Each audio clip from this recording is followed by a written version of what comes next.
Agradezco a Dios la oportunidad que tengo de continuar con los estudios que estamos teniendo sobre creados para alabarle.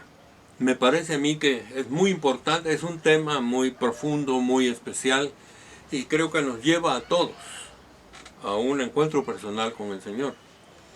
En el programa anterior hablamos de ser santos como Él es santo, y que procuremos llevar una vida sin mancha y sin pecado. Y haciendo un breve resumen de lo que vimos, hablamos de que así como Dios es santo, quiere que nosotros crezcamos en santidad, que seamos moralmente justos y correctos, etcétera, etcétera. Y para lo cual necesitamos tener una disposición en nuestro corazón para dejar que el Espíritu Santo moldee nuestra vida. Por lo tanto, tenemos que aprender a tener una entrega total a Dios a través de nuestra relación con el Espíritu Santo. Así que el llamado de Dios es una entrega total, es consagración. Fíjense que Dios nos da la santidad, pero nosotros necesitamos poner nuestra parte. La consagración no es otra cosa que la disposición de nuestro corazón a recibir todo lo que Dios tiene para nosotros. Entonces eso nos permite a nosotros ir creciendo e ir desarrollando los atributos que Dios quiere que tengamos en nuestra vida. Y, por supuesto, entrar a su presencia es uno de los aspectos más importantes, porque déjenme decirle, si ustedes leen la Biblia, aprenden de Dios, pero si van a su presencia, aprenden con Él personalmente. Y esa es una diferencia bastante significativa. La Biblia nos habla de Él y, por supuesto, palabras que Él ha dicho que tienen que ver con esto. Pero, estando en su presencia, tenemos una intimidad mucho más profunda. Entonces, disfrutamos su presencia. Ahora, permítanme penetrar al tema de hoy, y es, si nosotros queremos llegar a la presencia de Dios, la primera cosa es que necesitamos sed. Hay un punto que debemos reconocer, y es que no todo el mundo tiene sed de Dios. Aún dentro de los cristianos no todos tienen sed de Dios, no anhelan, no tienen una desesperación por buscarle. La Biblia presenta casos como por ejemplo el Salmo 42, donde dice: así como el ciervo o el venado anda en busca de los corrientes de agua, jadeando, así mi alma tiene sed de Dios. Y viendo eso, nosotros podemos darnos cuenta de lo importante que es poder saciar nuestras necesidades, especialmente la de sed. A veces necesitamos que esa sed sea formada en nosotros. Y hoy que vamos a hablar de cómo despertar esa sed, yo creo que tenemos que aprender algunas cosas más. En el Evangelio de San Lucas, capítulo 24, nosotros tenemos algo bien clave. Jesús acaba de resucitar, esto sucedió el mismo domingo de resurrección. Por la tarde, 2 de sus discípulos van de Jerusalén a la ciudad de Maús, pero van masticando su dolor y su tristeza porque aquel que había sido su Señor y Maestro había muerto. Y aunque oímos por ahí que andaban diciendo que resucitó, no nos ha cambiado nada. Hemos estado desesperados y seguimos desesperados. Qué diferente fuera si Él hubiera estado aquí. Jesús aparece junto con ellos en el camino, pero yo me puedo imaginar el cuadro. Imagínense ustedes estos dos hombres caminando de Jerusalén por las calles polvorientas de Israel y seguramente mirando para el suelo, pateando piedras, yo diría pateando su desgracia en ese sentido. Y de repente Jesús se une a ellos y los confronta. Decís que tardos son ustedes para entender lo que la Biblia enseña y lo que tenía que pasar. Pero finalmente llegan a Emaús, entran a su casa, Jesús se queda con ellos y cuando sirven la comida, Jesús parte el pan y en ese momento ellos descubren que se trataba de Jesús resucitado. Este texto que voy a leerles ahorita, que son los versos 32 y 33 de Lucas 24, expresan el sentimiento que pasó en sus corazones por la experiencia de que caminaron con Jesús y al principio no se dieron cuenta. Pero la manera en que ellos lo describen es sumamente interesante. Dice así: se decían el uno al otro, ¿no ardía nuestro corazón mientras conversaba con nosotros en el camino y nos explicaba las Escrituras? Al instante se pusieron en camino y regresaron a Jerusalén. Déjenme explicar porque el versículo es bastante escueto en esto. Pero lo que están diciendo es, mientras Él nos hablaba, nuestro corazón se encendió. Nuestro corazón captó un fuego que nosotros no teníamos. Cambió nuestra desesperación en algo diferente. Pero cuando ya se dieron cuenta, obviamente no solo fue algo que lo sintieron, sino que ya lo vivieron de una manera diferente. Su corazón empezó a arder en fuego. Yo no sé cuánto tiempo hicieron de Jerusalén para Emaús, pero yo digo que el regreso lo hicieron a toda velocidad. Hubieran ganado un premio de carrera de maratón para regresar y contar que habían visto a Jesús. Un fuego se encendió en su corazón. Y yo digo que ese fuego fue causado porque tuvieron una confrontación personal con Jesucristo. Yo digo que esa es una de las características fundamentales que miramos en eso. El que tiene un encuentro con Cristo empieza a tener sed de Dios. Y yo creo que eso fue lo que sucedió allí camino a Emaús. Pero quiero utilizar varios ejemplos y voy a llamarles la atención en este tipo de ejemplos porque nosotros tenemos algunas cosas claves que vale la pena que tengamos presentes. Voy a citar al rey David. El rey David, quizás yendo un poquito atrás, él, cuando empezó su reinado, uno de los deseos que tuvo en el corazón fue de regresar el arca a la ciudad de Jerusalén, donde él tenía la sede de su reino. Básicamente nosotros miramos, y creo que debemos definirlo bien, el arca en el antiguo pacto simboliza la presencia de Dios, el trono de Dios. Y entonces ahí en el arca nosotros miramos que todos ponían su confianza en eso. Dios estaba presente y tenía su trono en las alas de los querubines que estaban sobre el lugar santísimo ahí del arca.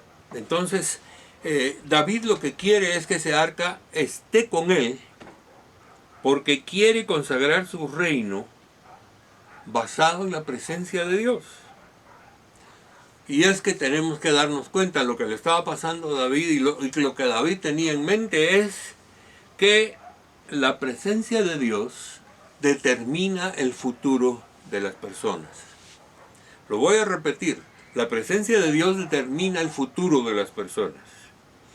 Entonces, en el corazón de David estaba traer el arca porque él quería fundamentar su reino en la presencia de Dios. Si algo tenemos nosotros de David, y la Biblia lo explica perfectamente bien, es que David tenía un corazón semejante al de Dios. Miremos qué pasa con el arca. En los últimos años de Elí, el penúltimo de los jueces de Israel, hubo una batalla contra los filisteos. Los hijos de Elí, que eran sacerdotes de muy mala reputación, por cierto, se fueron cargando el arca a la batalla y armaron gran bullicio porque llegaba el arca al frente de batalla. Los filisteos se preocuparon, pero decidieron pelear con más ahínco y finalmente el pueblo de Israel fue derrotado. En esa derrota murieron los hijos del sacerdote Elí. Los filisteos atraparon el arca y se la llevaron para su pueblo y le pusieron delante de su dios Dagón, y ahí dejaron el arca, aunque Dagón fue derribado, se quebró y ellos decidieron devolver el arca, pero no la pudieron devolver directamente, sino que se quedó en una casa particular. Vamos a estudiar eso un poquito más adelante, pero ustedes ven algo que aquí pasó. Una de las razones por las cuales David estaba interesado en el retorno del arca es porque casi 100 años el arca estuvo fuera del lugar que le correspondía. Lo tuvieron un buen tiempo los filisteos, pero después lo devolvieron. Y entonces esta arca se quedó en la casa de Abinadab. Y ahí estuvo, quién sabe cuánta cantidad de años, pero muchísimos años. Pero la ausencia del arca causó un grave problema. Permítanme mencionar algunos de los problemas que causó. Deterioro espiritual. El pecado en Israel se multiplicó abundantemente. El pueblo cayó en idolatría. Y por supuesto, la desesperación y el pesimismo se adueñaron de todos. Este es el marco general que nosotros vemos aquí. Y ese marco tenemos que entenderlo porque ya vemos que David estaba heredando un reino de gente pesimista. Ustedes conocen eso porque hay cientos de gentes que apenas hay en nuestro país, por ejemplo, hay un nuevo presidente y ya desde antes que quede ya están criticándolo, ya están hablando mal de él, ya están tratando de maldecirlo en todo momento. Hay un espíritu satánico en todo esto. Y el pueblo estaba así. Llega David, y David quiere cambiar las circunstancias. Y una de las cosas que David escoge es traer el arca. Fíjense que David sabía lo que estaba buscando. No sabemos cuántos años, pero probablemente desde pequeño, de niño, aprendió a pastorear sus ovejas. Así que más o menos hasta los 15, 16 años, David fue pastor de ovejas. Y en ese tiempo, en donde él estaba a solas cuidando sus ovejas, llevándolos a los mejores pastos y a las mejores fuentes de agua, él tuvo encuentros con Dios en esa soledad. Y lo tenemos plasmado en varios salmos que tenemos de ese periodo. Y nosotros nos damos cuenta de lo importante que fue para David estar de pastor, porque aprendió muchas cosas. Aprendió a cuidar a los demás, aprendió a alimentarlos bien, aprendió a protegerlos del oso y del león y del lobo. Y nosotros podemos darnos cuenta de lo importante que fue para él este periodo, porque es un hecho que Dios lo preparó para ser rey.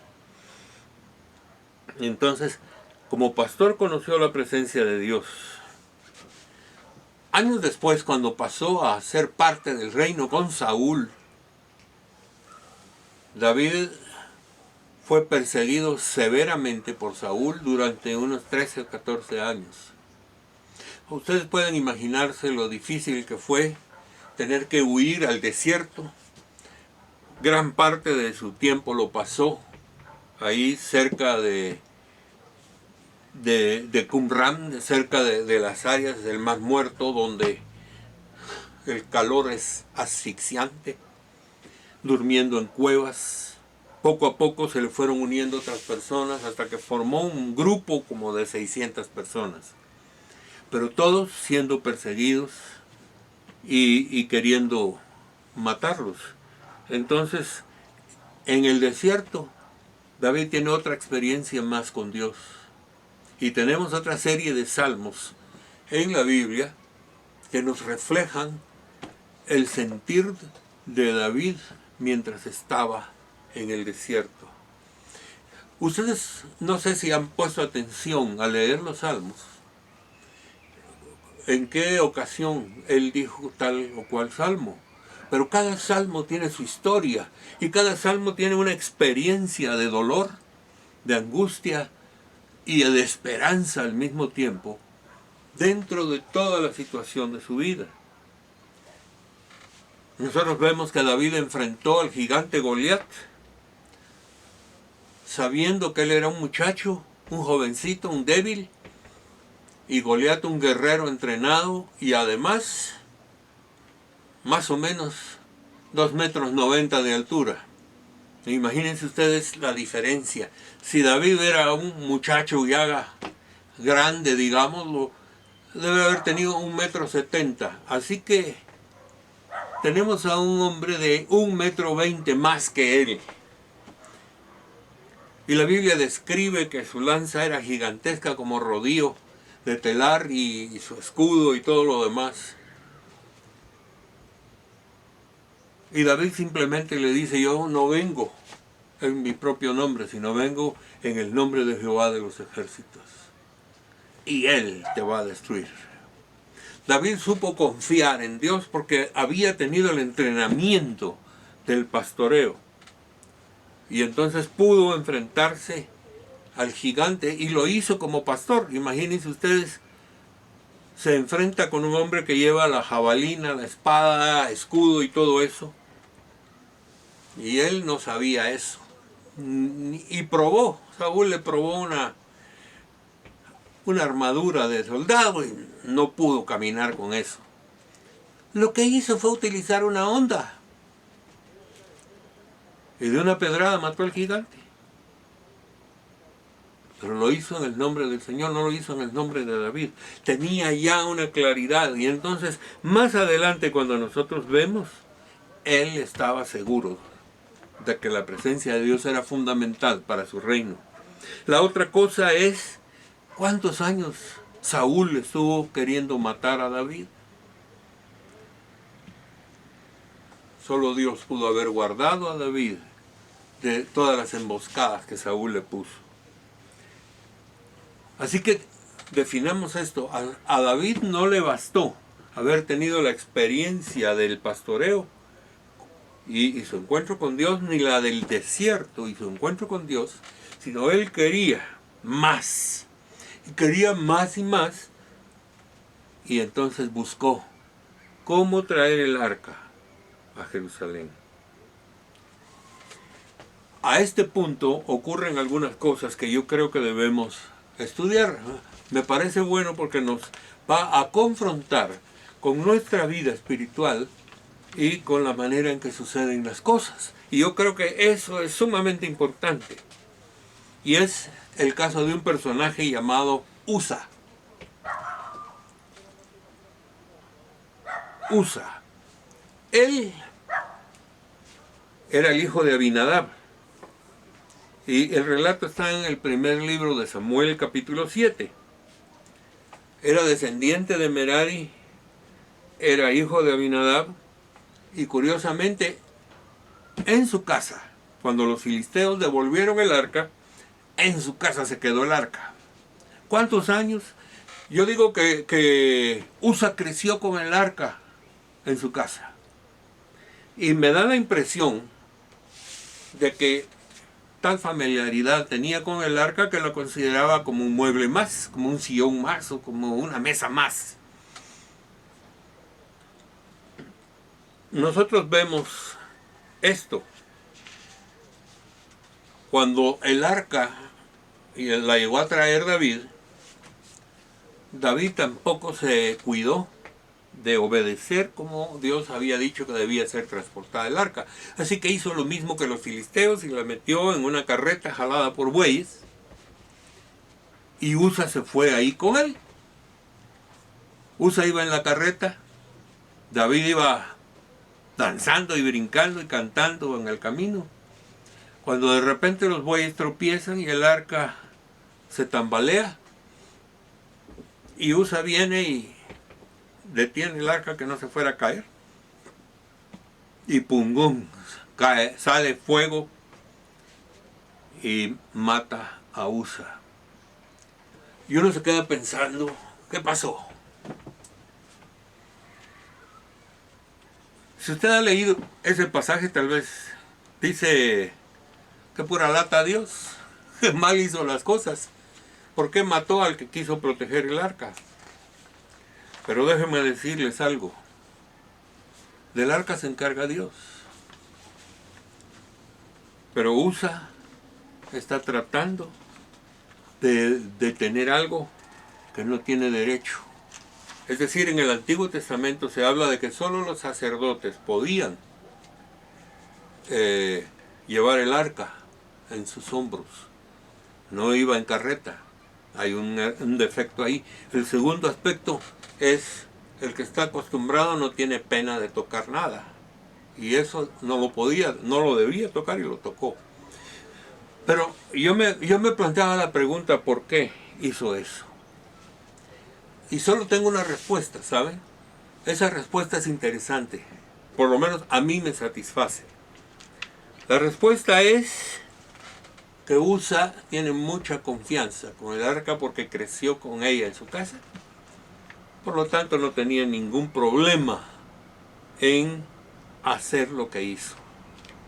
Estiró la mano porque estaba acostumbrado a que el arca representaba una cosa más en su casa.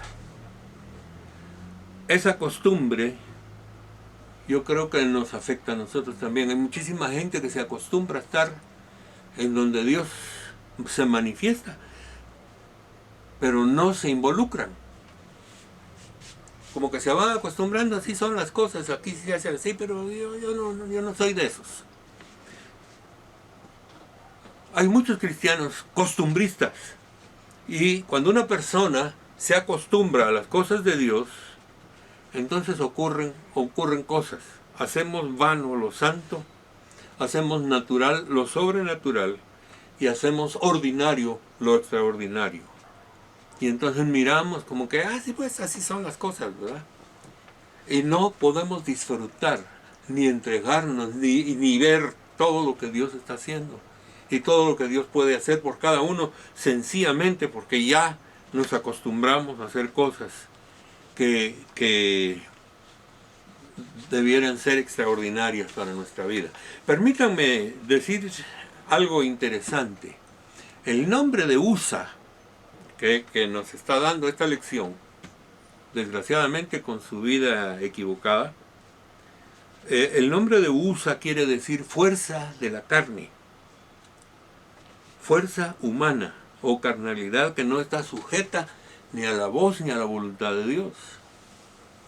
Entonces, cuando nosotros miramos a Usa, entonces nos damos cuenta de que está amparado en sus propias fuerzas y no amparado en el poder de Dios. Eso nos lleva a considerar un problema mayor. Y este problema mayor es que ¿cuántas personas pueden encontrar la presencia de Dios como un tropiezo? ¿Y cuántas otras pueden encontrar la presencia de Dios como una bendición? Miren lo que pasó con Usa, se acostumbró. Pero cuando David llevó el arca y la sacó, por causa de la muerte de Usa, fueron a dejar el arca a otra casa. El arca se quedó en la casa de Obed-Edom. Y allí, Obed-Edom, en lugar de acostumbrarse, encontró la gracia de Dios. Y el ejemplo que hablamos de Job, ese ejemplo lo vemos ahora en Obed-Edom. La Biblia dice que Obed-Edom fue prosperado y bendecido. Durante los pocos meses que estuvo el arca en su casa, él fue bendecido, prosperado, y ¿saben una cosa? Se pegó una gran enamorada del Señor. Al punto que a través de toda esa historia, Obed-Edom se trasladó a Jerusalén cuando llegó el arca ahí y se quedó sirviendo el resto de su vida en el tabernáculo y en el templo. Doy gracias a Dios porque podemos ser como Obed-Edom y sentir la fuerza de Dios para amarle y tener sed de Él o destruir nuestra vida. Dios nos llamó a que despertemos la sed de Él. Señor, te doy gracias por esto. Te doy gracias y te pido que nos bendigas y que nos des esa sed y esa hambre de tu presencia. Y guíanos y guárdanos en tus caminos. Gracias en el nombre de Jesús. Amén.